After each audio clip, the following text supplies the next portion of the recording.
Hello student, welcome to Ilahi chemistry classes. Student आज हम लेके आए हैं, ठीक है, गैस पेपर जो कि सीबीएसई एससी के लिए होगा। आपकी प्रिपरेशन कैसी चल रही होगी? आई होप सबकी प्रिपरेशन अच्छी चलती होगी। और कई बच्चे रिक्वेस्ट कर रहे थे कि सर जो गैस पेपर है वो बता दो, तो गैस पेपर आ चुका है। गैस पेपर को हम दो पार्ट में करेंगे, पार्ट 1 एंड पार्ट 2। इसमें टोटल जो क्वेश्चन है 35 क्वेश्चन है। तो आज जो पार्ट 1 है इसमें हम 17 क्वेश्चन करने वाले हैं, और जो 18 क्वेश्चन आ जाएंगे वो कल इसका पार्ट 2 आ जाएगा।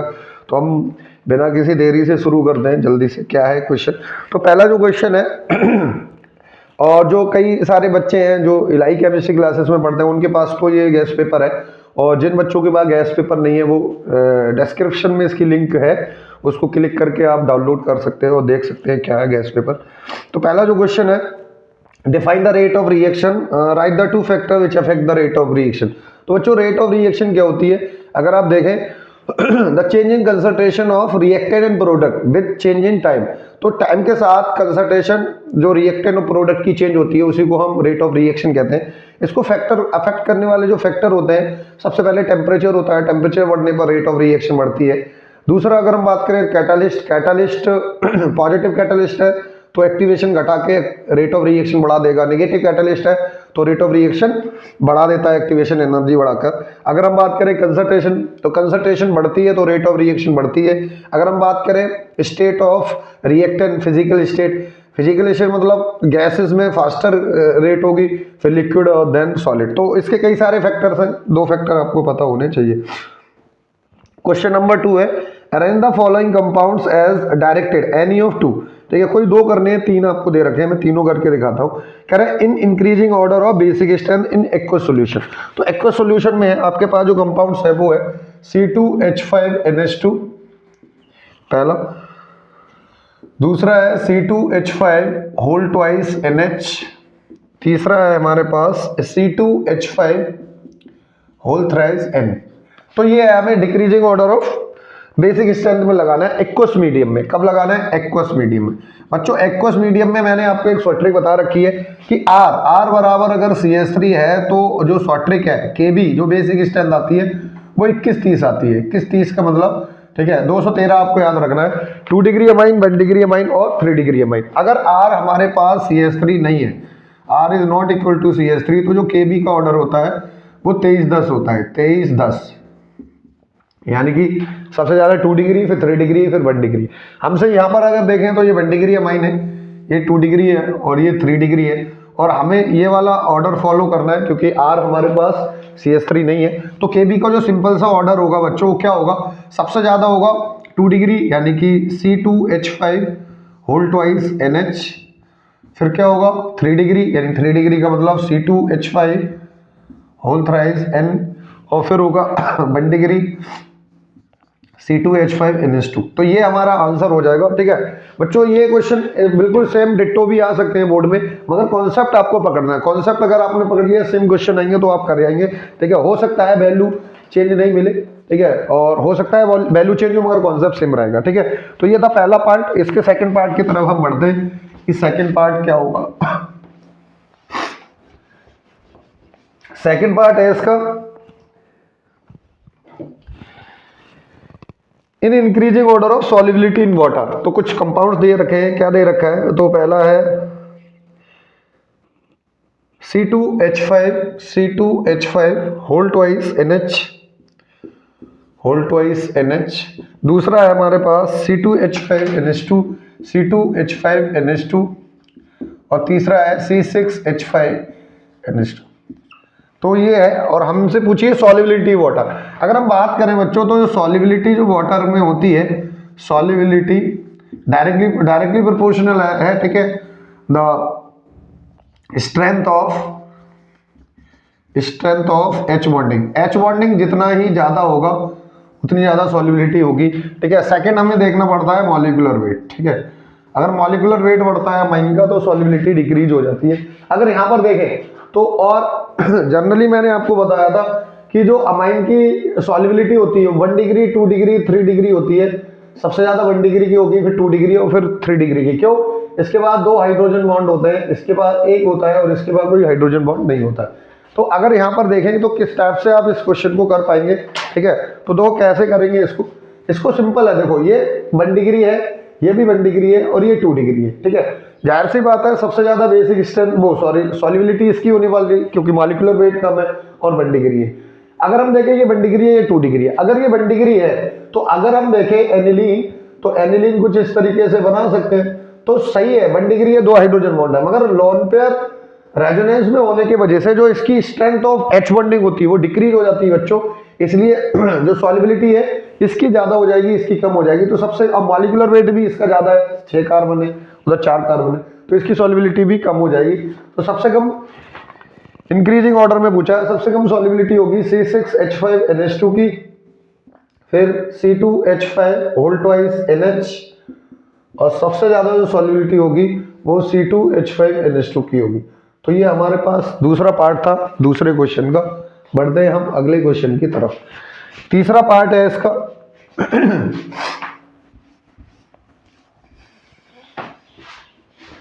तीसरा पार्ट क्या है देखते हैं। तीसरा पार्ट कह रहा है in increasing order of PKV, ठीक है। देखो पीकेवी की अगर हम बात करें तो पीकेवी जो होता है 1/kV, और देखो ये गारंटेड एक क्वेश्चन आपको मिल जाएगा पीकेवी केवी से, तो गारंटेड आप देख के जाना बच्चों, ये बहुत अच्छे क्वेश्चन है और डायरेक्ट आपको या रीजनिंग में क्वेश्चन मिल जाएगा या फिर आपको अरेंज करने के लिए मिल जाएगा। के पीके और केबी पीकेबी से ये क्वेश्चन जरूर आता है, ठीक है। तो देखो क्या है question, in increasing order of their pKb values, ठीक है। पीकेबी वैल्यूज यानी केबी जिसका सबसे ज्यादा होगा उसका पीकेबी सबसे कम होगा। है कौन कौन, तो एक है हमारे पास C6H5NH2, ये एरोमेटिक अमाइन है, और दूसरी है हमारे पास C2H5NH2 और तीसरी है NH3। अगर हम बात करें तो आपको पहले ही बता दिया था कि जो एलिफेटिक अमाइन होती है, aliphatic amine more basic than aromatic amine. ऐसा क्यों होता है कि एरोमेटिक अमाइन से ज्यादा ये बेसिक होती है, इसका मेन रीजन है इसमें देखो रेजोनेंस हो जाता है, तो रेजोनेंस की वजह से जो लोन पेयर है वो डीलोकलाइज हो जाता है, जबकि एलिफेटिक में कोई रेजोनेंस नहीं होता है।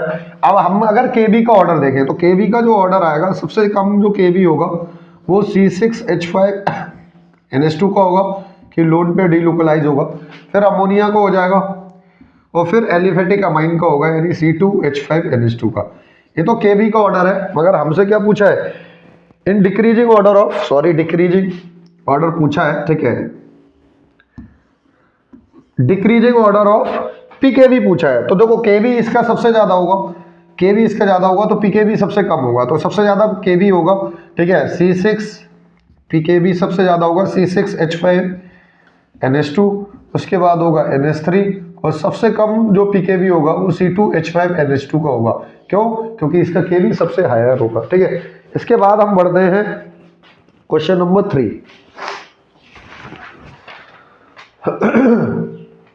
क्वेश्चन नंबर 3 क्या कह रहा है देख लेते हैं। क्वेश्चन नंबर 3 है, ठीक है। इसमें दे रहा है कि define the conductivity and molar conductivity of the solution of an electrolyte, discuss their variation with concentration. देखो कंडक्टिविटी क्या होती है बच्चों, कंडक्टिविटी होती है 1/√। तो हम कह सकते हैं conductivity of a solution can be defined as it is a reciprocal of resistivity या स्पेसिफिक रेजिस्टर, कुछ भी लिख सकते हो, ये इसकी डिफाइन हो जाएगी। अगर हमसे बात करें मोलर कंडक्टिविटी, तो molar conductivity of when 1 mole electrolyte dissolvent, या हम ऐसे कह सकते हैं the conductivity of 1 mole electrolyte is called molar conductivity. तो 1 मोल इलेक्ट्रोलाइट को डिसॉल्व कराने पर जो भी कंडक्टिविटी मिलती है सॉल्यूशन की उसे हम मोलर कंडक्टिविटी कह देते हैं। अब ये कह रहा है वेरिएशन बताइए कि कंसंट्रेशन के साथ क्या होता है। तो देखो अगर हम बात करें कंडक्टिविटी की, तो जो कंडक्टिविटी होती है बच्चों, ठीक है, conductivity directly proportional total number of ions इन पर लीटर। तो टोटल नंबर ऑफ आइंस अगर पर लीटर बढ़ते हैं तो कंडक्टिविटी बढ़ती है, मगर मोलर कंडक्टिविटी क्या होती है वो हम एक्सप्लेन भी कर सकते हैं। अब आप मुझे बताओ अगर कंसंट्रेशन पे क्या वेरिएशन रहेगा, तो कंसंट्रेशन होती है इक्वल टू V। अगर मैं डाइल्यूशन बढ़ाऊंगा तो इसका मतलब कंसंट्रेशन डिक्रीज होगी, ठीक है। कंसंट्रेशन डिक्रीज होगी तो इसका मतलब है वॉल्यूम बढ़ने पर कंसंट्रेशन क्या होगी, डिक्रीज। अगर हम बात करें कंडक्टिविटी, ये देखो आप, जैसे ये 1 लीटर था, 1 लीटर में आपके मान लिए 6 आयन थे, 2 लीटर मान लो, 2 लीटर में 6 आयन थे, 6 लाइन थे। अब मैंने इसको 1 लीटर कर दिया। अब 1 लीटर पर लीटर आयन क्या होंगे, वॉल्यूम को क्या कर दिया, घटा दिया। अगर वॉल्यूम घटाएंगे तो कंसंट्रेशन क्या होगी, बढ़ेगी, और कंसंट्रेशन बढ़ेगी इसका मतलब है, ठीक है, कंडक्टिविटी भी क्या होगी, बढ़ेगी। इसका मतलब जो कंडक्टिविटी ऑफ अ सॉल्यूशन है वो कंसंट्रेशन के साथ बढ़ती है। जबकि मोलर कंडक्टिविटी की अगर हम बात करें, lambda m equal to kappa into 1000 upon C, तो कंसंट्रेशन बढ़ने पर मोलर कंडक्टिविटी क्या होती है बच्चों, डिक्रीज होती है। तो वेरिएशन आप आसानी से लिख सकते हैं, the conductivity of solution increase with increase in concentration and the molar conductivity of the molar conductivity of a solution decrease with increasing the concentration। तो ये इसका आंसर हो जाता और आराम से आप इसका वेरिएशन भी लिख सकते थे। ये था हमारे पास क्वेश्चन नंबर 3। सॉरी, बढ़ते हैं क्वेश्चन नंबर 4 की तरफ। दो क्वेश्चन नंबर 4 क्या बोला है, इसके 3 पार्ट हैं, 4 पार्ट हैं, चारों पार्ट को हम कवर कर लेते हैं। पहला पार्ट हमसे पूछा गया है कि right the name of 2 monosaccharide obtain by the hydrolysis of lactose. बच्चों इसकी कोई केमिकल रिएक्शन आपको लिखनी नहीं है, आपको नाम लिखने हैं। तो देख लो जब भी लैक्टोज जो होता है, अगर लैक्टोज का अगर हम हाइड्रोलिसिस करते हैं, हाइड्रोलिसिस, तो यहां पर हमें मिलता है बीटा डी ग्लूकोज और साथ में मिलता है बीटा डी गैलेक्टोज। ध्यान रखना, हाइड्रोलिसिस प्रोडक्ट आपको जरूर मिल जाएगा बायोमोलिक्यूल से, चाहे वो सुक्रोज का पूछे या लैक्टोज का या माल्टोज का। दूसरा हमसे पूछा गया है, ये तो लैक्टोज का हाइड्रोलिसिस था। दूसरा पूछा गया है right the name of 2 monosaccharide obtain by the hydrolysis of sucrose. अगर हम सुक्रोज का हाइड्रोलिसिस कराते हैं तो ध्यान रखना है, हाइड्रोलिसिस आप करा रहे हो तो यहां से मिलता है अल्फा डी ग्लूकोज, साथ में मिलता है बीटा डी फ्रक्टोज। दो आ सकता है ये भी, तो मैं ये बता देता हूं, मगर गैस पेपर में मैंने नहीं लिखा है। माल्टोज भी आ सकता है, माल्टोज के हाइड्रोलिसिस प्रोडक्ट। अगर मैं इसका हाइड्रोलिसिस कराऊं माल्टोज का, तो यहां से 2 units of alpha D glucose मिलते हैं। अगर आपसे स्टार्च का पूछे तो भी अल्फा डी ग्लूकोज की यूनिट्स मिलेंगी, ठीक है, वो आपको ध्यान रखना है, ठीक है। तो ये था हमारे पास क्वेश्चन नंबर 3 का पहला पार्ट, पहला और दूसरा। चौथे के पहले और दूसरे पार्ट हो चुके हैं, तीसरे पार्ट के तरफ हम बढ़ते हैं। क्या कह रहा है तीसरा पार्ट, तो तीसरे पार्ट में ये कह रहा है कि why the vitamin C can not be store in our body. तो विटामिन सी हमारी बॉडी में क्यों स्टोर नहीं होता है, बिल्कुल सिंपल सी बात है, vitamin C is a water soluble, ठीक है। विटामिन ये क्या होता है, वाटर सॉल्युबल होता है। तो वाटर सॉल्युबल होने की वजह से हमारी बॉडी में क्या हो जाता है, सॉल्युबल हो जाता है, और हम क्या करते हैं, यूरिन की थ्रू से पास आउट कर देते हैं। यही रीजन है कि ये कभी भी बॉडी में स्टोर नहीं होता है। What is the difference between the nucleoside and nucleotide. Nucleoside क्या होती है, जब पेंटोज शुगर की बेंडेक्स पोजीशन पे बेस लग जाता है तो वो न्यूक्लियोसाइड बन जाता है। न्यूक्लियोसाइड, अगर न्यूक्लियोसाइड की 5' पोजीशन पे अगर हम फॉस्फोरिक एसिड लगा दें तो वो न्यूक्लियोटाइड बन जाता है। ये इनमें बेसिक डिफरेंस रहता है। अगला है फॉर अ कॉम्प्लेक्स, एक कॉम्प्लेक्स आपको दे रखा है, क्वेश्चन नंबर 5 है, 5 का ए पार्ट है, इसे देख लेना आप। कह रहा है एक कॉम्प्लेक्स आपको दे रखा है FeCN होल 6 3-। ऐसा क्वेश्चन बहुत आएंगे, देख लेना, काफी क्वेश्चन आते हैं।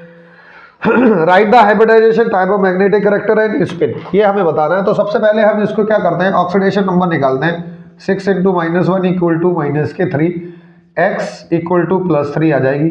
जैसे अगर हम बात करें Fe होता है 26, ये बनेगा 4s2 and 3d 6। 3 इलेक्ट्रॉन निकाल के फेंकने Fe3+, तो ये बनेगा 4s0 and 3d 5। जैसे ये बन जाएगा तो आपको ये बना देना है 3d। तो 3d में देखो आप 5 ऑर्बिटल है, 1 2 3 4 और एक 5।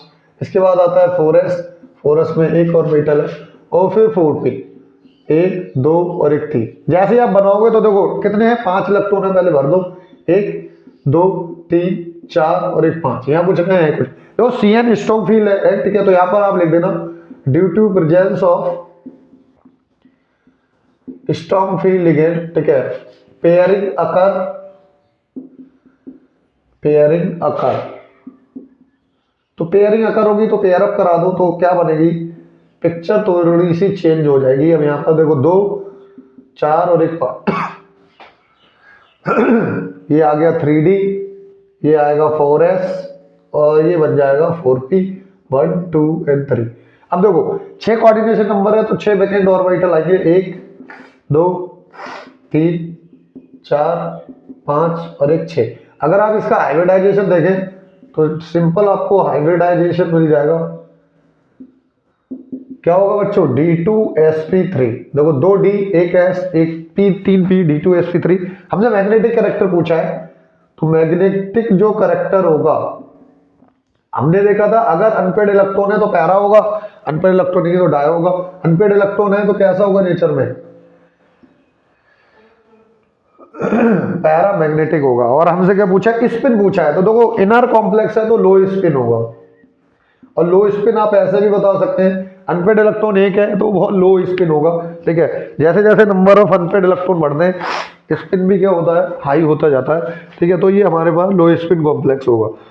इसके बाद हम बढ़ते हैं क्वेश्चन 5 के बी पार्ट की तरफ। क्या है इसका बी पार्ट, इसका ये पार्ट था।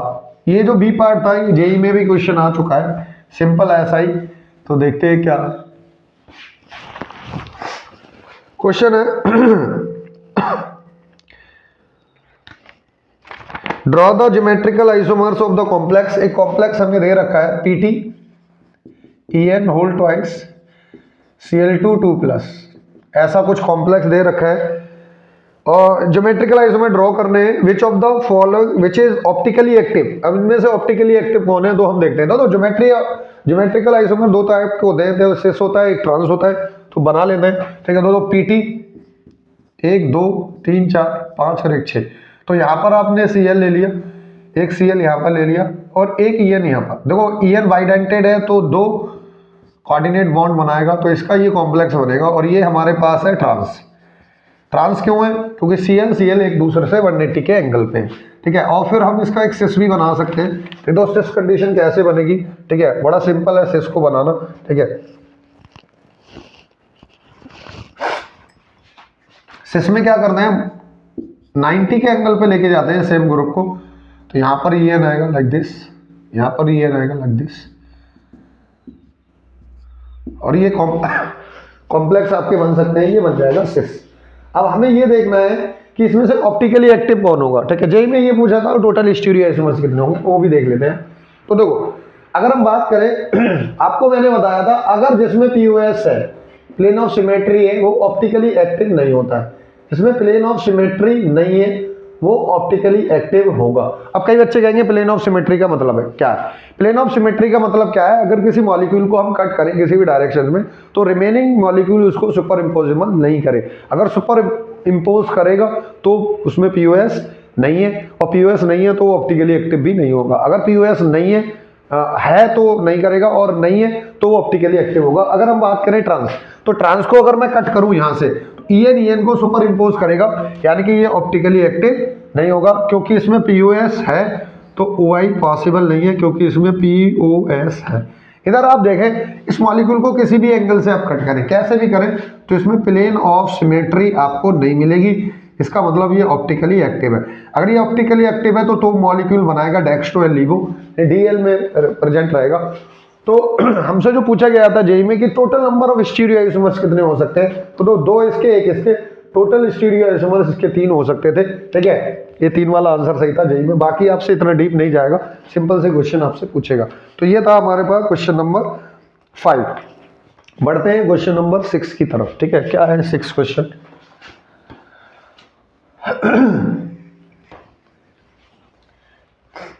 क्वेश्चन नंबर 6 कह रहा है कि give the reason the alpha hydrogen atoms of aldehyde and ketone are acidic in nature.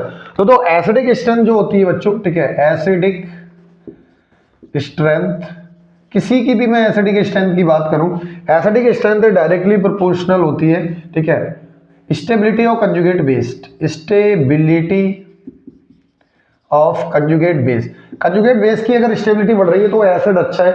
अब हम बात करें एल्डिहाइड की, तो सपोज दैट एल्डिहाइड दिस और यहां पर रहता है बेस। अगर बेस है तो ये बेबी आइटम है तो बेबी को बेस पसंद है, ये हाइड्रोजन लेके चला जाएगा और ये बन जाएगा कुछ कंजुगेट बेस। Like this. अब ये जो कंजुगेट बेस बना, इसमें आप देखो पाई सिग्मा नेगेटिव, कंजुगेशन होने के वजह से इसका RS भी बन सकता है, यानी कि इसका रेजोनेटिंग स्ट्रक्चर भी बन सकता है, और ये बन जाएगा CH2 डबल बॉन्ड CO-H। तो इसलिए इसकी जो स्टेबिलिटी है, कंजुगेट बेस जो बना उसकी स्टेबिलिटी क्या होगी, बढ़ गई। इसीलिए जो एल्डिहाइड और कीटोन के अल्फा हाइड्रोजन होते हैं, after releasing the H+ ion of alpha hydrogen, alpha hydrogen को रिलीज करने के बाद जो कंजुगेट बेस बनता है उसकी स्टेबिलिटी बाय द रेजोनेंस बढ़ जाती है। यही रीजन है कि एल्डिहाइड और कीटोन के अल्फा हाइड्रोजन एसिडिक होते हैं नेचर में। अगला है हमारे पास, आप एक्सप्लेन तो कर ही दोगे, मैंने समझा दिया इसका रीजन, ठीक है। तो अगला है हमारे पास propanone. Propanone is less reactive than ethanol toward the addition of HCN। अगर आपको, तो मैंने आपको एक पढ़ाया था rate of nucleophilic substitution addition reaction, sorry nucleophilic addition reaction directly proportional होती है 1 steric hindrance of CO group. CO group पर स्टेरिक हिंड्रेंस बढ़ेगी तो रेट घटेगी, बाकी -M-I ये रेट को बढ़ाते हैं, और +M+I ये रेट को क्या करते हैं, घटाते हैं। अब हमसे पूछा है, हमारे पास है प्रोपेनॉन CH3COO CH3।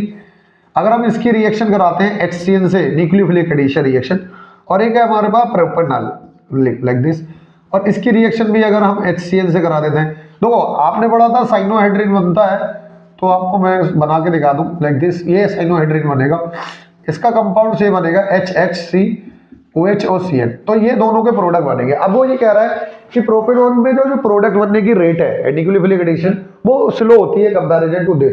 तो आप देखो प्रोपेनॉन में 2 बल्कि ग्रुप लगे हुए हैं, स्टेरिक हिंड्रेंस ज्यादा है, जबकि इथेनॉल में एक बल्कि ग्रुप है, एक छोटा ग्रुप है, इसलिए इसकी स्टेरिक हिंड्रेंस कम है। अगर स्टेरिक हिंड्रेंस कम होगी तो रेट ऑफ रिएक्शन भी क्या होगी, ज्यादा होगी। तो हम कह सकते हैं कि propanone is less reactive than the ethanol toward the nucleophilic addition reaction of HCN because of there are higher steric hindrance in propanone than comparison to ethanol, ठीक है। तो आप इसको लिख देते, आंसर आपका सही हो जाता। अगला है बेंजोइक एसिड। थर्ड पार्ट है कि जो बेंजोइक एसिड है वो फ्रीडल ग्राफ रिएक्शन नहीं देता है। क्यों ऐसा होता है, तो आपको ध्यान रखना है कि जो फ्रीडल ग्राफ रिएक्शन है, जो इलेक्ट्रोफिलिक सब्स्टिट्यूशन रिएक्शन के एग्जांपल होती है, तो ये बेंजोइक एसिड क्यों नहीं देता। तो बेंजोइक एसिड में कुछ पंगा हो जाता है। पंगा ये है, देखो C डबल बॉन्ड O और OH। अब आपको पता है ये -M ग्रुप है, COOH -M है, तो -M है तो इसमें होगा लाइक दिस, इस तरीके से रेजोनेंस। अगर ये होगा तो कुछ इस तरीके का इंटरमीडिएट ये फॉर्म करेगा, यहाँ पर आएगा पॉजिटिव डबल बॉन्ड CO- और OH, यहाँ पर पाई।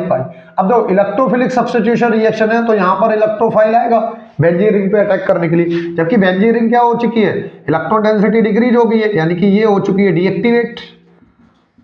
किसके वजह से, स्ट्रॉन्ग -M ग्रुप के वजह से, डीएक्टिवेट होने की वजह से। अगर ये यहाँ पर अटैक करना जाएगा, आपने तो पढ़ा है फिजिक्स में, पॉजिटिव चार्ज को क्या कर देगा, रिपेल, इसलिए ये इस पे अटैक नहीं कर पाएगा क्योंकि बेंजीन रिंग क्या हो चुकी है, डीएक्टिवेट हो चुकी है। तो आप इसका आंसर क्या लिखेंगे, आंसर ये लिखेंगे benzoic acid can not give the Friedel graph reaction because in benzoic acid COOH is a strong electron withdrawing group, ठीक है, which deactivate the benzene ring toward the Friedel graph reaction, that's why benzoic acid can not give Friedel graph reaction, ठीक है। अगला है हमारे पास why the COH bond angle in alcohol is slightly less than the tetrahedral angle, ठीक है, than that of, ठीक है, whereas COC bond angle is slightly greater, ठीक है। ईथर में तो ये ग्रेटर हो जाता है मगर अल्कोहल में टेट्राहेड्रल एंगल से कम हो जाता है। अब यहाँ पर कई बच्चे कहते होंगे टेट्राहेड्रल एंगल का क्या मतलब है। टेट्राहेड्रल एंगल का सिंपल सा मतलब है, अगर मैं हाइब्रिडाइजेशन देखूं sp3, तो sp3 का जो ज्योमेट्री होती है वो टेट्राहेड्रल होती है, और टेट्राहेड्रल होने पर इसका जो बॉन्ड एंगल होता है बच्चों वो 109 डिग्री 28 मिनट होता है, सही है।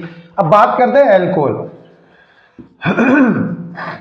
तो ये है हमारे पास अल्कोहल। अगर मैं इसका बॉन्ड एंगल देखूं तो 2 सिग्मा है, 2 लोन पेयर है, तो इसका 4 और 4 का मतलब sp3 होगा, तो बॉन्ड एंगल 109 डिग्री 28 मिनट होना चाहिए। मगर ये लोन पेयर के वजह से LP रिपल्सन लगता है, लोन पेयर रिपल्सन, तो लोन पेयर रिपल्सन से क्या होता है, बॉन्ड एंगल डिक्रीज हो जाता है। और आपने देखा भी था जब आपको केमिकल बॉन्डिंग पढ़ाई जाती है फर्स्ट ईयर में, उसमें बताया जाता है एक लोन पेयर आने से लगभग 2 डिग्री बॉन्ड एंगल घटता है। तो बॉन्ड एंगल हमें लग रहा था 109 होना चाहिए, जबकि बॉन्ड एंगल क्या हो जाता है, लेस देन 109 डिग्री 28 मिनट हो जाता है। यही ये कह रहा है, जबकि कह रहा है कि यही काम तो ईथर में भी होता है, ये ईथर है, मगर इसमें इसका भी अगर हाइब्रिडाइजेशन आप देखोगे तो 4 आएगा, 4 का मतलब sp3 sp3 है, तो इसका जो बॉन्ड एंगल है वो इससे कम होना चाहिए, मगर बॉन्ड एंगल क्या होता है 109 डिग्री 28 मिनट से बढ़ जाता है, यानी कि इसका जो बॉन्ड एंगल है 111 समथिंग हो जाता है। ऐसा क्यों हो रहा है? ऐसा इसलिए हो रहा है बच्चों, देखो यहां पर भी एलपी एलपी रिपल्शन है, एलपी एलपी, मगर यहां पर 2 बल्की ग्रुप हैं, इनके बीच में इंटरमॉलिक्यूलर रिपल्शंस भी हैं। होता क्या है, 2 बल्की ग्रुप के बीच में जो इंटरमॉलिक्यूलर रिपल्शंस होते हैं वो डोमिनेट कर जाते हैं लोन पेयर रिपल्शन पे। तो आप तो यही लिख सकते हैं, due to the presence of 2 bulky group, ठीक है, the bond angle of COC, ठीक है, ऑफ ईथर इंक्रीजेस स्लाइटली। तो 2 बल्की ग्रुप के बीच में जो रिपल्शंस होते हैं वो ज्यादा होते हैं, इसके वजह से इसका जो बॉन्ड एंगल है वो स्लाइटली इंक्रीज कर जाता है, ये आपको याद रखना है, ठीक है। बढ़ते हैं अब अगले क्वेश्चन की तरफ। अगला क्वेश्चन है हमारे पास, इसका रीजन वो है चॉइस क्वेश्चन है, तो हाउ विल यू कन्वर्जन है। पहला है टॉलिन टू बेंजल्डिहाइड, बहुत अच्छे, टॉलिन से बेंजल्डिहाइड बनाना है, ठीक है सॉरी, ये हमें बनाना है टॉलिन टू बेंजल्डिहाइड। अब टॉलिन से बेंजल्डिहाइड कैसे बनेगा बच्चों, सिंपल रिएक्शन है, नेमिंग रिएक्शन है, ईटार्ड रिएक्शन। ईटार्ड रिएक्शन क्या होती है, पहले हम CrO2Cl2 लेंगे in the presence of carbon disulphide, और बाद में हम क्या करेंगे, इसका हाइड्रोलिसिस कराएंगे तो बेंजल्डिहाइड आपको मिल जाएगा। दूसरी पूछ रहा है इथेनोइक एसिड से, इथेनोइक एसिड है हमारे पास, इथेनोइक एसिड लाइक दिस से पूछ रहा है 2 chloro ethanoic acid, 2 chloro ethanoic acid. अब ये भी कन्वर्जन है मगर ये भी नेमिक रिएक्शन है, कैसे, तो ये HBZ रिएक्शन है, अगर आपको पता हो HBZ, इसमें क्या होता है Radp-Cl2 से रिएक्शन करा देते हैं। अगला पूछ रहा है प्रोपेनॉन से प्रोपेन या एसीटोन से प्रोपेन, तो यहाँ पर तो एसीटोन है, एसीटोन होता है CH3CO CH3, और हमें बनाना क्या है बच्चों, हमें बनाना है CH3CH2CH3। ये भी नेमिक रिएक्शन है, कौन सी, क्लीवेंसन या वोल्फ्रेशनर, कुछ भी करा दो, तो मैं यहाँ पर क्लीवेंसन करा देता हूँ HCl। तो ये भी आपकी बहुत अच्छा क्वेश्चन था, बढ़िया था, कर सकते थे। बढ़ते हैं 7वें क्वेश्चन की तरफ। तो 7वां क्वेश्चन सिंपल थ्योरी है, कह रहा है डिफाइन द मोलर कंडक्टिविटी। अभी मैंने बताई थी the conductivity of 1 mole electrolyte is called is molar conductivity. Secondary battery क्या होती है, सेकेंडरी बैटरी वो होती है जो रिचार्जेबल होती है, जिनको हम रिचार्ज कर सकते हैं बार बार, सेकेंडरी बैटरी, ठीक है, जैसे लेड स्टोरेज हो गया, ठीक है, वो आपको ध्यान रखना है। फ्यूल सेल, फ्यूल सेल क्या होता है, it is a design of type of special type of battery. इसमें क्या होता है, इसमें कंबक्शन से हम एनर्जी को प्रोवाइड करते हैं, उसमें मीथेन हो सकता है एज अ फ्यूल मिथेनॉल हो सकता है, एज अ फ्यूल डाइहाइड्रोजन हो सकता है, इसमें वाटर मिलता है। और फ्यूल सेल का जो एफिशिएंसी सबसे ज्यादा होती है, ऊपर से पॉल्यूशन लेस होता है। इसका यूज कहाँ हुआ था, ये इसके मेरिट्स हैं, ठीक है, इसका यूज कहाँ हुआ था, अपोलो स्पेस में इसका यूज हुआ था। State the following loss, Faraday first law. Faraday first law ये कहता है कि W is directly proportional of Q, ठीक है, क्या कह सकते हैं, द अमाउंट ऑफ या the amount of a substance get oxidized or reduced at any electrode is directly proportional to the magnitude of the charge is flown। तो जो charge आप फ्लो कर रहे हैं उसके मैग्नीट्यूड पे डिपेंड करेगा, जितना चार्ज आप फ्लो करेंगे उतना ही वेट डिपोजिशन होगा। अगला देखें कोलेराउस लॉ। कोलेराउस कहता है इनफाइनाइट डाइल्यूशन पे for weak electrolyte the limiting molar conductivity of a weak electrolyte is the sum of the individually limiting molar conductivity of cation and anion, ठीक है। Define the degree of dissociation. बच्चों degree of dissociation ये हमारे पास इसका question number 8 नहीं है, ठीक है, इसका ए पार्ट है, पता नहीं किसका ए पार्ट है, ठीक है, 8 ही होना चाहिए, ठीक है, इसका ए पार्ट है वो देख लो। कह रहा है define the term of degree of dissociation. Degree of dissociation alpha equal to होता है lambda S lambda M upon lambda M not. तो हम कह सकते हैं degree of dissociation can be defined as it is the ratio of limiting molar conductivity at specific concentration and limiting molar conductivity, ठीक है, alpha से represent करते हैं। कह रहा है वीक इलेक्ट्रोलाइट के लिए डिग्री ऑफ डिसोसिएशन, ठीक है, right the expression of the relate the molar conductivity and the weak electrolyte its degree of dissociation. तो ये है, ये एक्सप्रेशन है lambda M upon lambda M not, तो limiting molar conductivity degree of dissociation से relate भी कर रही है, ठीक है। तो ये था, आगे बढ़ते हैं हम अगले क्वेश्चन पे। इसका पार्ट हमें दे रखा है फॉर द सेल, एक सेल है वो हमें गिवन किया है Na से Na2+, ठीक है। और क्या पूछा है देख लेते हैं। इसने एक सेल गिवन किया है Na से Na2+, हमसे पूछा है calculate the equilibrium constant 25 degree पर, ठीक है। और ये वैल्यू दे रखी है E0 of Na2+ to Na, ये हमें दे रखा है, ठीक है। इसकी वैल्यू 0.52 दे रखी है, 0.25 वोल्ट इसने बोली है, ठीक है। E0 of Ag plus to Ag plus Ag equal to कितना दिया है 0.82 वोल्ट, ठीक है। हमसे पूछा क्या है, हमसे पूछा 25 डिग्री पे हमें तो पहले इक्विलिब्रियम कांस्टेंट कैलकुलेट करना है डेल्टा सी, और मैक्सिमम वर्क निकालना है, और maximum work delta G note के फॉर्म में हो जाएगा। अब देखो केसी हम कैसे निकालेंगे, तो सिंपल सी है, देखो एन कितने हैं, तो ट्रांसफर ऑफ इलेक्ट्रॉन 2 है क्योंकि Na2 से Na में जा रहा है, तो 2 का ट्रांसफर हो रहा है। तो हम केसी कैसे निकालेंगे, तो आपने पढ़ा था E0 cell equal to 0.59 upon n 2 है log 10 रेस केसी। इस फॉर्मूले का यूज करके आप निकालेंगे। अब E0 सेल कहां से निकलेगा, सारे बच्चे यहां पर कंफ्यूज हो गए, तो E0 आप यहां से निकाल सकते हो। E0 सेल इक्वल टू होता है E0 of cathode minus E0 of anode, ठीक है। अब कैथोड कौन बनेगा, कैथोड बनेगा सिल्वर, तो 0.80 माइनस के 0.25 घटा दो, 20 घटाओगे तो 40 रह जाते हैं, 40 में से और घटा दो 5 तो 0.35 बचेगा, 0.35 वोल्ट, ये आपकी वैल्यू आ जाएगी E0 सेल की, ठीक है। तो 0.35 वोल्ट बचा, अब ये वैल्यू लगा दो यहां पर 0.35 into 2 into 0.059 upon log 10 base Kc. यहां से आप एंटी लॉग लेंगे और आपको आंसर मिल जाएगा, ठीक है। ये तो था पहला आंसर। दूसरा आंसर हमसे पूछा है मैक्सिमम वर्क, जो मैक्सिमम वर्क होता है delta G nought equal to minus n E0 cell into F. N की वैल्यू ट्रांसफर इलेक्ट्रॉन 2 है, E0 सेल आप 0.35 निकाल के आए हो, एन 96,500 है। इसे सॉल्व करोगे तो ये आपका भी आंसर आ जाएगा। न्यूमेरिकल पोर्शन था, जबकि न्यूमेरिकल की शीट मैंने अलग से करा रखी है, ठीक है, दे रखी है बच्चों को, उसे आप देखें उतने ही न्यूमेरिकल आएंगे, ठीक है। हो सकता है जल्दी में मैं न्यूमेरिकल पे भी एक वीडियो बना दूं, ठीक है। न्यूमेरिकल सॉल्व तो नहीं कर पाऊंगा मगर आपको मैं उसका पेपर बता दूंगा, अगर आपको कोई डाउट हो तो बता देना, मैं सॉल्व करके दिखा दूंगा। बढ़ते हैं अगले क्वेश्चन की तरफ। एन एरोमेटिक कंपाउंड ए, एक एरोमेटिक कंपाउंड ए है जिसको ट्रीटेड किया जाता है विद एक्वस अमोनिया और इसको हीट किया जाता है तो एक बी कंपाउंड बी मिलता है, ठीक है। एक कंपाउंड बी मिलता है। कंपाउंड बी को Br2 KOH के साथ हीटेड करा देते हैं तो एक कंपाउंड सी मिलता है। जो कंपाउंड सी मिलता है उसका मॉलिक्यूलर फॉर्मूला हमें दे रखा है C6H7N। अब देखो एरोमेटिक उसने पहले ही बोला है कि जो ए है वो एक एरोमेटिक कंपाउंड है, एरोमेटिक है, ठीक है। एरोमेटिक कंपाउंड इसका मतलब बेंजीन रिंग का होना बहुत ही ज्यादा जरूरी है, ठीक है। एरोमेटिक तभी आएगी। अब एरोमेटिक कंपाउंड है तो इसे आप छोड़ो, इधर से मत करो, इधर से करो। अगर एरोमेटिक है तो सी भी एरोमेटिक होना चाहिए क्योंकि एरोमेटिसिटी थोड़ी घट जाएगी। अब देखो एन बचा, अब जो कार्बन कितने हो गए 6, 1 2 3 5 6, एक नाइट्रोजन 2 हाइड्रोजन बचे तो ये होगा एनिलीन।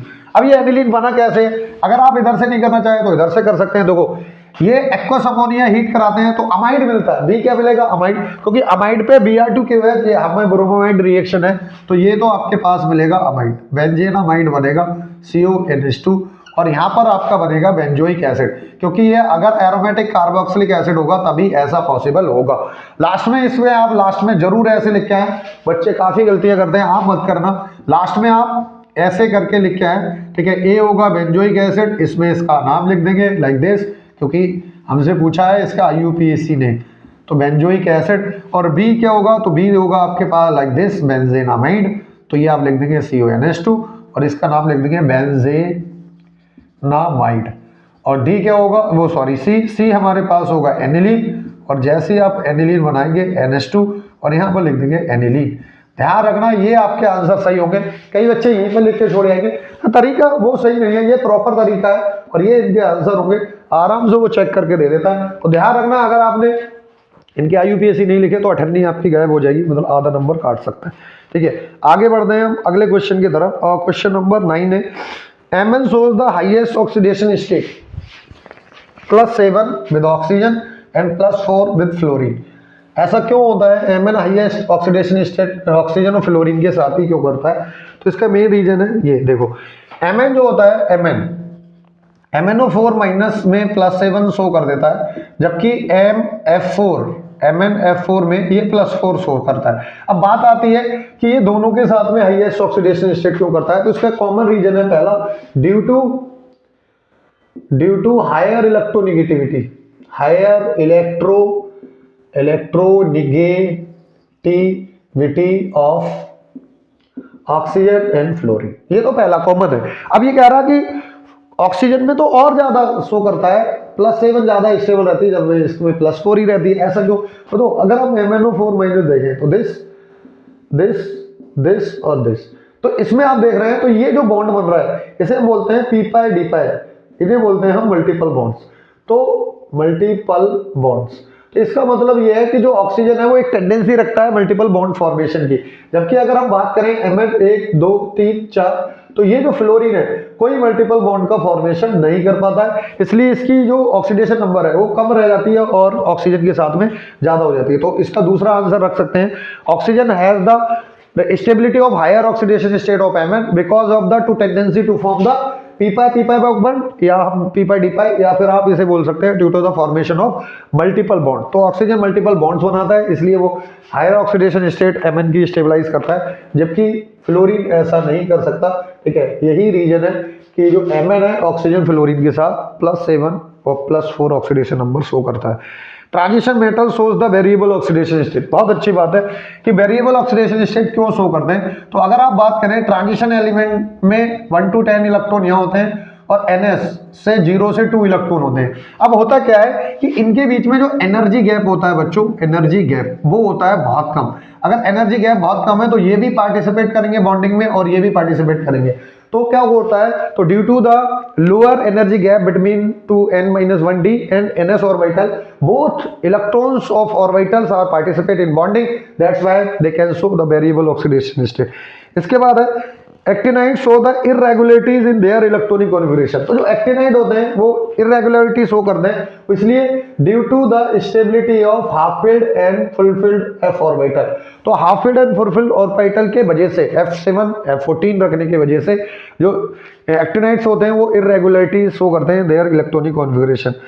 आगे right the one similarity between the lanthanide and actinide. तो लैंथेनाइड एक्टिनाइड में एक सिमिलैरिटी ये है कि लैंथेनाइड और एक्टिनाइड दोनों ही +3 कॉमन स्टेबल ऑक्सीडेशन स्टेट रखते हैं, पहली सिमिलैरिटी। अगर डिसिमिलैरिटी की बात करें तो जो लैंथेनाइड होते हैं वो number of less complex compound का फॉर्मेशन करते हैं, जबकि एक्टिनाइड ज्यादा नंबर ऑफ कॉम्प्लेक्स कंपाउंड का फॉर्मेशन करते हैं। दूसरी बात, एक्टिनाइड रेडिएक्टिव है, मोस्ट ऑफ द एक्टिनाइड्स का एलिमेंट्स आर रेडिएक्टिव, जबकि लैंथेनाइड रेडिएक्टिव नहीं होते हैं। ठीक है, तो ये आपको ध्यान रखना है। ठीक है, इसके आगे बढ़ते हैं जरा।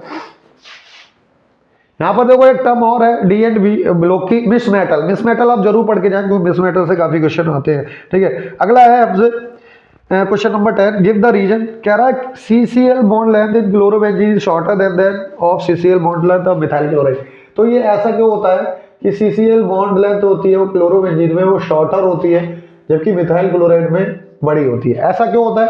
तो देखो अगर हम बात करें तो यहाँ पर कंजुगेशन है पाई सिग्मा लोन पेयर, तो ऐसा होने की वजह से रेजोनेंस हो जाता है, और रेजोनेंस होने की वजह से CCl बॉन्ड लेंथ में पार्शियली डबल बॉन्ड कैरेक्टर आ जाता है, जबकि इधर कोई रेजोनेंस नहीं होता है। तो आप बिल्कुल सिंपल कर सकते हैं, क्लोरोबेंजीन में रेजोनेंस होने की वजह से CCl बॉन्ड लेंथ में पार्शियली डबल बॉन्ड कैरेक्टर आ जाता है, जिसकी वजह से इसकी बॉन्ड लेंथ कम हो जाती है, जबकि मिथाइल क्लोराइड में कोई रेजोनेंस नहीं होता है, इसलिए CCl बॉन्ड लेंथ कम नहीं होती है।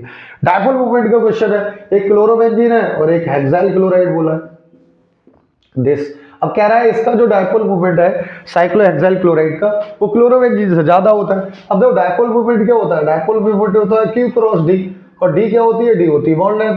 अगर mu is directly proportional of D, अगर बॉन्ड लेंथ बढ़ेगी तो म्यू भी बढ़ेगा। अब आप मुझे बताओ, क्लोरोबेंजीन में पार्शियली डबल बॉन्ड कैरेक्टर आ जाएंगे, जबकि साइक्लोहेक्साइल क्लोराइड में कोई रेजोनेंस नहीं है, तो पार्शियली डबल बॉन्ड कैरेक्टर नहीं आएंगे।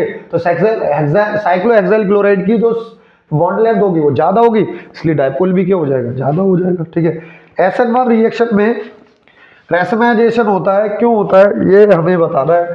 तो असाइनमेंट में रेसमाइजेशन इसलिए होता है कि जो कार्बोकेटाइन बनता है बच्चों, ठीक है, ये कार्बोकेटाइन बनता है इंटरमीडिएट, जो कार्बोकेटाइन बनता है पहली बात तो वो sp2 हाइब्रिडाइज होता है और प्लेनर होता है। तो प्लेनर होने के वजह से इस पे फ्रंट अटैक भी हो सकता है और बैक साइड अटैक भी हो सकता है, तो इसलिए डेक्स्ट्रो और लीवो दोनों कंपाउंड बन जाते हैं। यही रीजन है कि रेसमाइजेशन हो जाता है, ठीक है।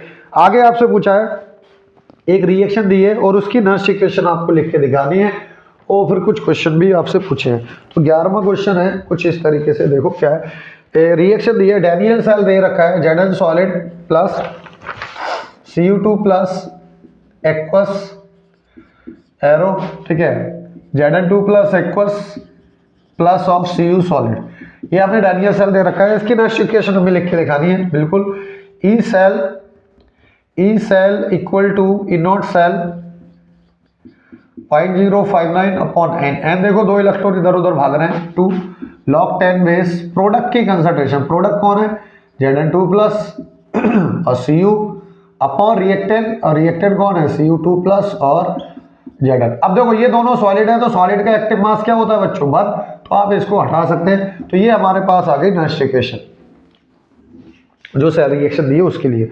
आगे क्या पूछा है, Cu2 प्लस को इंक्रीज करेंगे तो इसके ई सेल पे क्या इफेक्ट होगा। तो देखो अगर मैं इस वैल्यू को इंक्रीज करूंगा, इसको इंक्रीज करूंगा तो ये ओवरऑल वैल्यू डिक्रीज होगी। अगर ये ओवरऑल वैल्यू डिक्रीज होगी और डिक्रीज होने पर ये जो लॉग की वैल्यू है वो माइनस में आएगी, तो ये हो जाएगा प्लस, यानी कि ई सेल क्या होगा बढ़ेगा। अगर हम Cu2 प्लस की कंसंट्रेशन बढ़ाएंगे तो ई सेल क्या होगा, ई सेल भी बढ़ेगा, इंक्रीज। ये तो पहला कंडीशन है। अब दूसरा है, अगर हम Zn2 प्लस की वैल्यू बढ़ाएं, कंसंट्रेशन बढ़ाएं, अब देखो Zn2 प्लस बढ़ाने पर ये ओवरऑल वैल्यू प्लस, तो ये प्लस आएगी, तो ये हमेशा वैल्यू कैसे है, ये नेगेटिव, तो कुछ ना कुछ घटेगा, यानी ई सेल क्या हो जाएगा, घट जाएगा। तो Zn2 प्लस बढ़ाने पर जो ई सेल होगा वो क्या होगा बच्चों, वो डिक्रीज हो जाएगा, ठीक है। तो आपको ये ध्यान रखना था, तरीका मैंने बता दिया क्यों ऐसा होगा। आगे बढ़ते हैं हम क्वेश्चन नंबर 12 की तरफ। डी एंड एफ से है क्वेश्चन नंबर 12, क्या है देख लेते हैं। क्वेश्चन नंबर 12 कह रहा है कि 3D सीरीज के कुछ मॉलिक्यूल्स आपको दे रखे हैं, elements Ti4 plus comma B3 plus Cr3 plus और एक दे रखा है Mn3 प्लस। अब हमसे कई सारे क्वेश्चन पूछे, वो बाद में बताएंगे, पहले Ti, ठीक है, 22 होगा, ठीक है, 22 होगा, बना लो 4s2 N3d2। अब 4 इलेक्ट्रॉन उड़ाने हैं तो Ti4 प्लस बनाओ, तो Ti4 प्लस जो बनेगा वो बनेगा 4s0 N3d0। Very good. दूसरा है हमारे पास, ठीक है, वेनेडियम यानी 23, तो 23 का बना लो 4s2 N3d3, मगर हमें बनाना है Ti3 प्लस। 3 प्लस का मतलब है 2 इलेक्ट्रॉन इससे जाएंगे, एक इधर से जाएगा, तो 4s0 N3d2। अगला है हमारे पास, सॉरी ये Ti नहीं है, B3 है। अगला है हमारे पास Cr, तो Cr होता है 24, ये हो गया 4s1। हाँ, अब्बा रूल को फॉलो नहीं करता है, तो हमें करना है Cr3 प्लस। 3 प्लस का मतलब 2, एक इधर से और 2 इधर से, तो ये बन जाएगा 4s0 N3d3।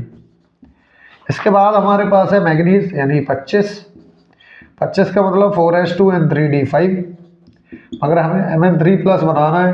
3 प्लस का मतलब है 4s0 और 3d4, सही है। अब ये है हमारे पास, हमसे पूछा है पहला question, most stable in aqueous solution. देखो मोस्ट स्टेबल एक्वस सॉल्यूशन में वो होगा जिसका स्टेबल इलेक्ट्रॉनिक कॉन्फ़िगरेशन। यहां पर अगर हम बात करें D3 है, और D3 में जो T2G ऑर्बिटल है, T2G ऑर्बिटल जो है वो हाफ फील्ड है, तो हाफ फील्ड होने की वजह से इसकी स्टेबिलिटी क्या है, ज्यादा है। सो सबसे ज्यादा स्टेबल यही रहेगा, किसमें, वाटर में। तो Cr3 plus is the right answer, यानी कि सबसे ज्यादा जो पहले का आंसर होगा वो होगा Cr3 प्लस। क्यों, ड्यू टू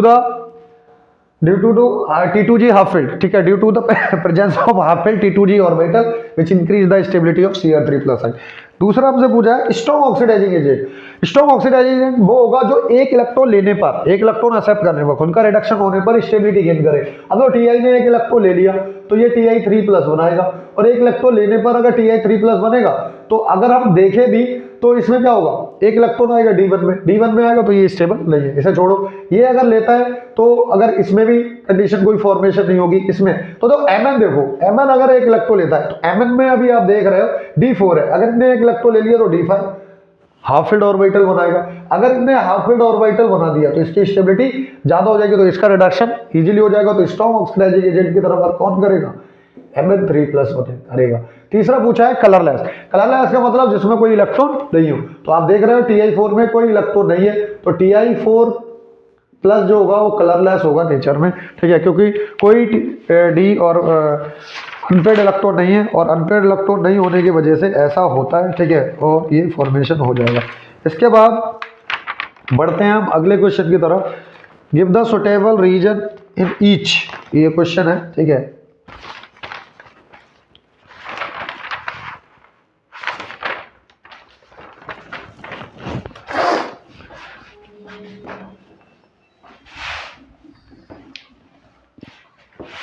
अगला क्वेश्चन है question number 13।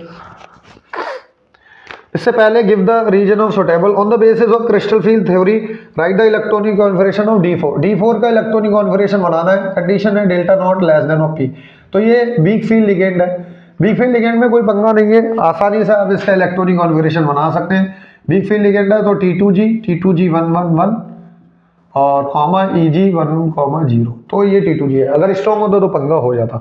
Using the balance bond theory hybridisation बताना है, मैग्नेटिक कैरेक्टर बताना है, ठीक है। क्या है कंपाउंड, कंपाउंड ये सेकंड पार्ट है इसका, NiCN4 और 2- ये, और इसका मुझे हाइब्रिडाइजेशन और ये सब कुछ बताना है। तो देखते हैं क्या होगा।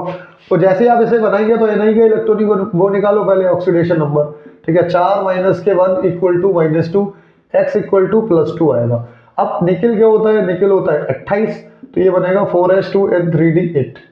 2 इलेक्ट्रॉन निकाल दो Na2+, जैसे ये बनेगा 4s0n3d8। जैसे ये बनेगा तो आप बना लो 3d में 8 इलेक्ट्रॉन होंगे कुछ इस तरीके से, 1 2 3 और एक 4, 1 2 3 4 5 6 7 8, ठीक है। इसके बाद 4s होगा और फिर हमारे पास 4p होगा। अब देखो स्ट्रॉन्ग, यहाँ पर Cn स्ट्रॉन्ग फील्ड लिगेंड है, तो यहाँ पर लिख देंगे due to presence of strong field ligand pairing occur. Pairing ये होगी, ठीक है। अगर पेयरिंग होती है तो कुछ इस तरीके से इसकी पिक्चर चेंज होगी, 1 2 3 और एक 4, ये 3d है, ये 4s है, ये 4p है। जैसे ही आप करोगे तो 2 2 और 2 4 और 2 6 और 2 8, ये खाली 2 3 और एक 4। जैसे ही आप देखोगे तो हाइब्रिडाइजेशन होगा DsP2, हाइब्रिडाइजेशन होगा DsP2, पहला आंसर। दूसरा पूछा है मैग्नेटिक कैरेक्टर, अनपेड इलेक्ट्रॉन 0 है तो कैसा होगा नेचर में, डायमैग्नेटिक, तो इसका दूसरा आंसर है। Right the formula of the complex of using the IUPAC norms. हमें कोई कंपाउंड दिया है, उसका IUPAC नॉर्म्स का यूज करके फॉर्मूला लिखना है। कैसे, तो देखो क्या है, डाइक्लोराइड ऑफ बिस इथिलीन। देखो सबसे पहले इसमें जब भी इस टाइप के क्वेश्चन आए तो सेंट्रल एटम देखो, कोबाल्ट है तो कोबाल्ट का मतलब CO, इथिलीन डाइअमाइन है, बिस बोला है तो 2 है, डाइक्लोराइड है AgCl2 है बिस। अब जैसे कॉम्प्लेक्स बनाते हैं बच्चों खुश हो जाते हैं, मैं खुश मत हो, इसका ऑक्सीडेशन नंबर 3 है। अगर इसका 2 आ रहा है तो यहाँ पर आपको +1 लगाना पड़ेगा, तभी 3 आएगा, ये क्वेश्चन हो जाएगा। इसमें चॉइस में भी ये क्वेश्चन है, तो चॉइस में जो क्वेश्चन है उसको मैं बता देता हूँ क्या है। चॉइस में जो क्वेश्चन है वो है कि व्हेन अ कोऑर्डिनेशन कंपाउंड, एक कोऑर्डिनेशन कंपाउंड है NiCl2.6s2, इस टाइप के क्वेश्चन बहुत आते हैं, ठीक है। कह रहा है अगर मैं इसको AgNO3 के एक्सिस में रिएक्शन कराता हूँ, AgNO3 के एक्सिस में अगर रिएक्शन कराते हैं तो 2 मोल्स ऑफ AgCl प्रेसिपिटेटेड, बस यहीं पर इन्होंने काम कर दिया 2 मोल। इसका मतलब दोनों जो Cl है वो बाहर होंगे कोऑर्डिनेट स्फीयर से। तो इसका मतलब इसका पूरा पहले पूछा है, क्या पूछा है, structure formula of the complex क्या होगा, NiH2O6 और Cl2। ऐसा क्यों मैंने सोचा, मैंने इसलिए सोचा अगर Cl अंदर हो गया कोऑर्डिनेशन स्फीयर के तो 2 मोल कतई नहीं मिलेंगे, दोनों Cl को बाहर होना चाहिए, तो जो 6 हैं वो अंदर आ जाएंगे क्योंकि कॉम्प्लेक्स की कोऑर्डिनेशन नंबर 6 होता है Ni का, तो इस टाइप से बन जाएगा। तो ये पहला था। दूसरा आपसे क्या पूछा है, इसका answer secondary valency of Ni, secondary valency of Ni का मतलब हो गया कितने कोऑर्डिनेट बॉन्ड बना रहा है, ये 6 बना रहा है, सो सेकेंडरी वैलेंसी होगी इसकी 6। तीसरा आंसर हमसे पूछा है, तीसरा आंसर पूछा है आईयूपीएसी ऑफ द कॉम्प्लेक्स। तो आईयूपीएसी ऑफ द कॉम्प्लेक्स क्या होगा, तो देखो कैटायनिक है तो क्या होगा, hexa aqua, hexa aqua nickel, nickel, ठीक है। कितनी ऑक्सीडेशन नंबर, सेकंड, क्लोराइड। यहाँ पर कई बच्चे डाई क्लोराइड लगा देते हैं, ऐसा कुछ नहीं है, डाई ट्राई कुछ नहीं लगाते हैं, सिंपल नेम ऑफ एनाइल लिखते हैं तो क्लोराइड लिखेंगे। तो hexa aqua nickel second chloride. अब यहाँ पर ये एनाइनिक होता तो निकलेट हो जाता, ठीक है, लैटिन नेम आता सेंट्रल मेटल एटम का, जबकि ऐसा है नहीं। तो गोली मारो अभी आपको इसको। Define the following term, question number 13 है molality. Molality of a solution can be defined as total number of mole dissolve in 1 kilogram of solvent. Mole fraction, it is the ratio of number of moles of component and total mole of solution. Reverse osmosis क्या होता है, जब हम concentration solution के तरफ osmotic pressure से ज्यादा pressure लगाते हैं तो कंसंट्रेशन से सॉल्वेंट मॉलिक्यूल का फ्लो एसपीएम के थ्रू डाइल्यूट सॉल्यूशन की तरफ होने लगता है, इसी प्रोसेस को हम रिवर्स ऑस्मोसिस कहते हैं। आइडियल सॉल्यूशन क्या होते हैं, the solution which obey the Raoult's law, entire range of concentration is known as ideal solution.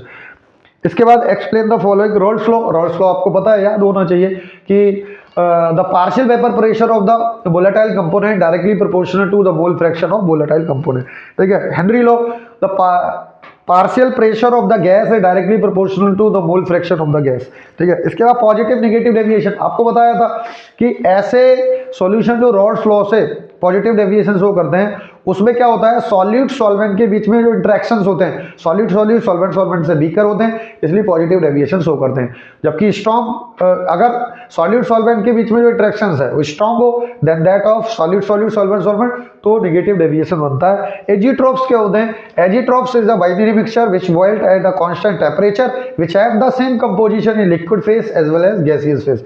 और एजिट्रोप्स दो तरीके के होते हैं, मैक्सिमम बॉइलिंग एजिट्रोप्स और मिनिमम बॉइलिंग एजिट्रोप। बच्चों आप ये ध्यान रखना, पॉजिटिव नेगेटिव डेविएशन के एग्जांपल आप जरूर करके जाएं, क्योंकि एक दो मल्टीपल मिल जाता है कि which of the following in example of positive deviation, negative deviation या मैक्सिमम बॉइलिंग एजिट्रोप्स या मिनिमम बॉइलिंग एजिट्रोप्स। तो ध्यान रखना, आइडियल जो सॉल्यूशन है उसकी डेफिनेशन याद करो, अच्छी बात है, नहीं करो तो कोई बात नहीं है, मगर आइडियल सॉल्यूशन की जो कंडीशन है कि डेल्टा एच मिक्सिंग 0 होता है, डेल्टा बी मिक्सिंग 0 होता है और डेल्टा जी क्या होता है, लेस देन 0 होता है और डेल्टा एस हमेशा ग्रेटर देन 0 होता है। तो ये कंडीशन आपको याद रखनी है क्योंकि कंडीशन आपसे मल्टीपल में पूछ सकता है। आगे आपसे पूछा है क्वेश्चन नंबर 15, कुछ कंपाउंड्स हमें दे रखे हैं जिनके हमें इनोट वैल्यू दे रखी है, रिडक्शन पोटेंशियल स्टैंडर्ड एसआरपी दे रखी है, तो उससे हमें रिड्यूसिंग पावर निकालनी है। तो क्या दे रखा है, सबसे पहले दे रखा है Cl माइनस से Cl2, इसकी वैल्यू दे रखी है प्लस के 1.36 वोल्ट। दूसरी हमें दे रखी है I माइनस से I2 और इसकी वैल्यू दे रखी है 0.53 वोल्ट। तीसरी जो वैल्यू दे रखी है Ag प्लस टू Ag और ये कितनी दे रखी है, ये दे रखी है प्लस 0.79 वोल्ट, ठीक है। अगली हमें दे रखी है Na प्लस टू Na, ये वैल्यू दे रखी है माइनस 2.71 वोल्ट, ठीक है, 7 वोल्ट, ठीक है। और अगली हमें दे रखी है last Li plus two Li और इसकी वैल्यू दे रखी है माइनस के 3.04 वोल्ट। हमसे पूछा है इन्हें रिड्यूसिंग पावर बताइए, तो रिड्यूसिंग पावर डायरेक्टली प्रोपोर्शनल होती है ऑक्सीडेशन पोटेंशियल।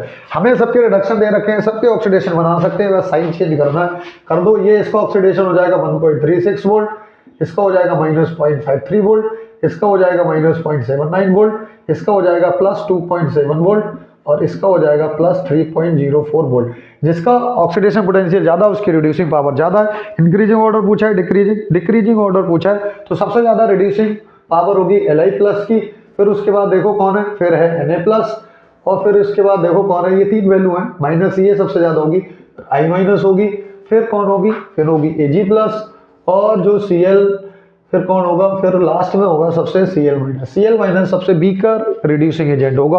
तो ये इसका आंसर था, सिंपल सा शॉर्ट ट्रिक लगाना था, reduction potential directly proportional of oxidation potential, ठीक है, यहाँ से इसका आंसर हो जाता, ठीक है। बढ़ते हैं अगले क्वेश्चन की तरफ, क्वेश्चन नंबर 16 क्या था, रेट ऑफ रिएक्शन हम अभी बताई थी, change in concentration of reactant and product in change with time. Molecularity क्या होती है? Molecularity of the reaction can be defined है the total number of reacting particle collide to each other in an elementary reaction is known as molecularity. Order of the reaction is the sum of the power of concentration terms which participate in the rate law expression. ठीक है। Pseudo unimolecular reaction क्या होती है? जब किसी एक reactant को axis में लिया जाता है तो second order reaction first order reaction की तरफ वर्क करती है, तो इसे हम सूडो फर्स्ट ऑर्डर रिएक्शन कहते हैं। बढ़ते हैं क्वेश्चन नंबर 17 की तरफ। 17 क्या है देखते हैं। तो क्वेश्चन नंबर 17 जो है बच्चों वो है, कह रहा है आपको एक रिएक्शन दे रखी है, क्या है 2NH3 gas, 2NH3 gas arrow PT arrow पे ले रखा है और यहाँ पर बनता क्या है? यहाँ पर बनता है N2 गैस और H2 गैस, 3H2 गैस, ये आपकी बन रही है। इसने पूछा क्या है? पहले तो आप इसका ऑर्डर बताइए, दूसरा मॉलिक्यूलरिटी बताइए और तीसरी आपसे पूछिए रेट कांस्टेंट की यूनिट। ठीक है, unit of rate constant, unit of के। इस टाइप का क्वेश्चन आपको मिल जाएगा। अच्छा क्वेश्चन है, देखते हैं, काफी दिनों से आया भी नहीं है, 2-3 साल से, हो सकता है इस टाइप का क्वेश्चन मिल जाए। तो देखो आपको मैंने 2 रिएक्शन लिखाई थी एग्जांपल में, एक होती है फोटोकेमिकल रिएक्शन, वो भी 0 ऑर्डर की होती है, और किसी भी गैसेस का मेटल सरफेस पे जो डिकम्पोजिशन होता है वो भी 0 ऑर्डर की होती है। तो डायरेक्ट आप इसका 0 ऑर्डर लगा दो। मॉलिक्यूलरिटी, कितने मॉलिक्यूल पार्टिसिपेट कर रहे हैं? 2 आ गई। इसकी यूनिट क्या होगी? यूनिट होगी मोल, लीटर इनवर्स और सेकंड इनवर्स। मैंने कहा से निकाल दी, बिल्कुल एक शॉर्ट ट्रिक है, K बराबर मोल पर लीटर की पावर 1 - n अपॉन सेकंड, इसके अकॉर्डिंग मैंने लगा दी। n होती है यहाँ पर ऑर्डर ऑफ रिएक्शन, n कितना था 0, जैसे मैं लगाऊंगा तो K बराबर हो जाएगा मोल पर लीटर की पावर 1 - 0 अपॉन सेकंड, और जैसे इसको सिंप्लीफाई करेंगे तो इसकी यूनिट आएगी मोल, लीटर इनवर्स और सेकंड इनवर्स। तो ये थे हमारे पास 17 क्वेश्चन, इसके 18 क्वेश्चन बचे हैं बच्चों, वो मैं कल इसका वीडियो बना दूंगा। आसानी से आप पढ़ें, ठीक है, पढ़ें, बहुत अच्छे से मेहनत करें, और जो गैस पेपर वो करें। तो गैस पेपर के साथ साथ गैस पेपर तो करना ही है, इसके साथ साथ हमारे पास एक और टर्म्स है जो आपको करनी है, वो है हमारे नोट्स के स्पेशल क्वेश्चन। अगर स्पेशल क्वेश्चन आपने कर लिए, 2024 से आपने टॉपिक कर लिए और आपने गैस पेपर कर लिया, 90+ गारंटेड आ जाएंगे। ठीक है, कोई दिक्कत वाली बात नहीं है। ठीक है, थैंक यू बच्चों।